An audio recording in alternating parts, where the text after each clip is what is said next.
5 اسرائیلی forces جو ہیں وہ ہلاک ہو چکے ہیں. خاص طور پر بیت الحنون میں جو کارروائی کی گئی تھی اس میں نہال بریگیڈ سے تعلق رکھنے والے 5 ان کے جو فوجی تھے وہ ہلاک ہو چکے ہیں اور تقریباً 8 سے زائد جو ہیں وہ زخمی ہو چکے ہیں. ایک اچھی کارروائی ہے, بڑی کارروائی ہے, اور اسرائیل کی جو فورسز ہیں انہوں نے اس کا باقاعدہ اعتراف بھی کیا ہے.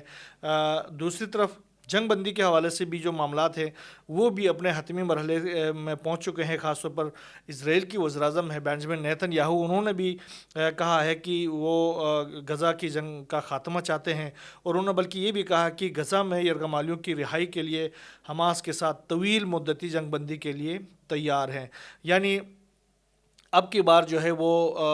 بینجامن نیتن یاہو باقاعدہ تیار لگ رہے ہیں, لیکن اس کے 2 انتہا پسند وزیر ہیں, خاص طور پر ایتمار بن گوئر جو کہ قومی سلامتی کے وزیر ہیں, اور دوسرا سموٹرچ ہیں جو کہ ان کی وزیر خزانہ ہے. وہ دونوں جنگ بندی کے حوالے سے بالکل ہی ان کا ایک کلیئر موقف ہے کہ جنگ بندی کسی صورت نہیں ہونا چاہیے. وہ کہتے ہیں کہ ہم نے ان کو تباہ و برباد کرنا ہے, ان کے بچوں کو شہید کرنا ہے, ان کو پانی بند کرنا ہے, ان کو بجلی بند کر دینا ہے, ان کے لیے خوراک بند کر دینا ہے, تو وہ کسی صورت تیار نہیں ہے. گزشتہ ولاگ میں بھی میں نے کہا تھا کہ یہ دونوں وزراء جو ہیں اس تمام تر جنگ بندی کے پروسیس میں سب سے زیادہ روڑے اٹکا رہے ہوتے ہیں. اب بھی ایتمار بن گوئر کی جانب سے ایک پیغام سامنے آیا. انہوں نے عوام سے اپیل کی ہے کہ آئیے مل کر نیتن یاہو کو دھمکی دیں کہ اگر اس نے حماس کے ساتھ معاہدہ منظور کیا تو ہم حکومت چھوڑ دیں گے. آئیے مل کر ہزاروں فوجی جوانوں کا خون ضائع ہونے سے بچائیں. یہ کچھ ڈیولپمنٹس ہیں حماس اور اسرائیل کے درمیان جنگ بندی کے حوالے سے. دوسری طرف شام کے اندر جو صورتحال ہے وہ بھی قابو میں نہیں آ پا رہی ہے. وہ بڑے وہاں پر عجیب قسم کے مسئلے پیدا ہو رہے ہیں. خاص طور پر جو کرد علاقہ ہے وہاں پر جس طریقے سے ایس ڈی ایف کی جو فورسز ہیں اور ترکی کے جو فورسز ہیں ان کے درمیان جو کشیدگی ہے وہ جاری ہے. خاص طور پر ایس ڈی ایف کو امریکہ کی جانب سے بھرپور ان کو ملٹریلی اکوپڈ کیا جا رہا ہے, ان کو ہر قسم کے اسلحہ فراہم کیا جا رہا ہے, ڈرونز فراہم کیے جا رہے ہیں. ایسے ایسے اسلحے سے وہ ترک فورسز کے اوپر حملے کر رہے ہیں جس کا کوئی مطلب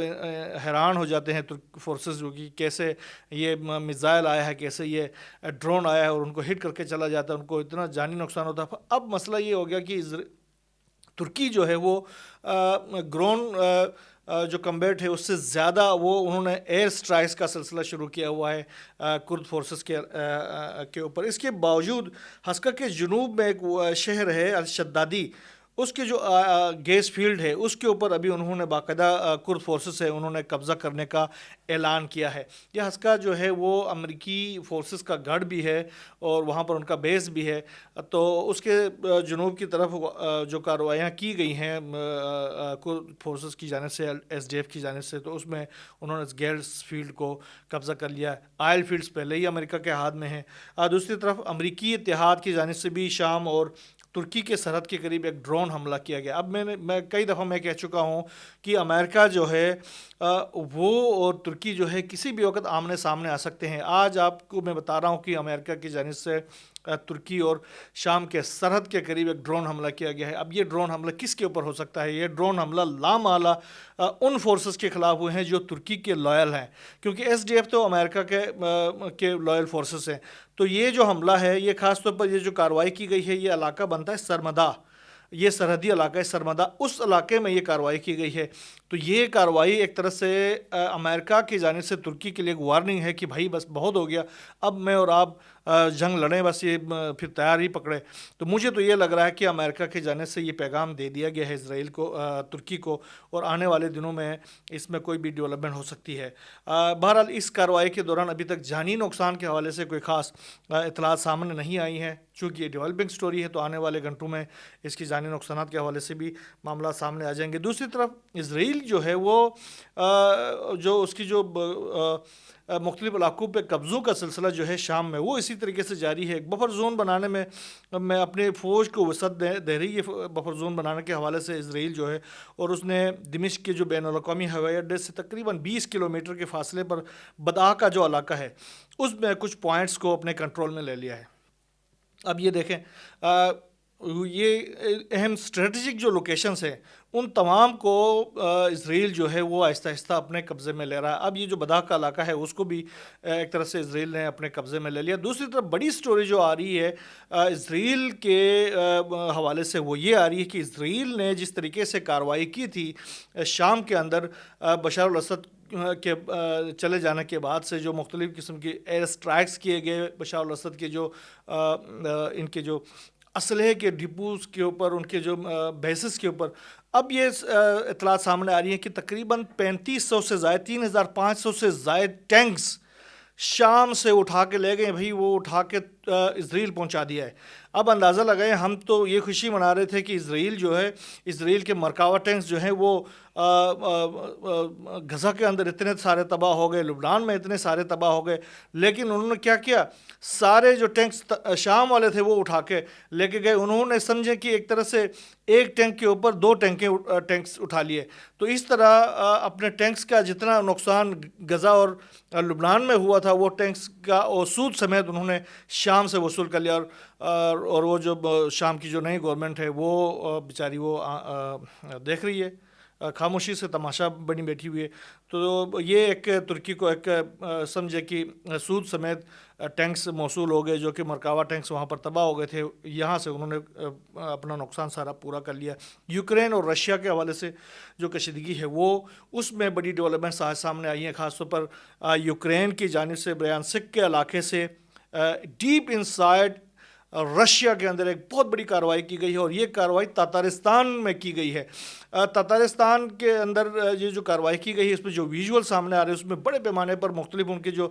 لوکیشنز ہیں ان میں آگ لگی ہوئی نظر آ رہا ہے۔ یہ اندازہ لگائیں کہ اسرائیل یوکرین کی جانب سے اب بھی ایک اسی طریقے کی کارروائیاں اسرائیل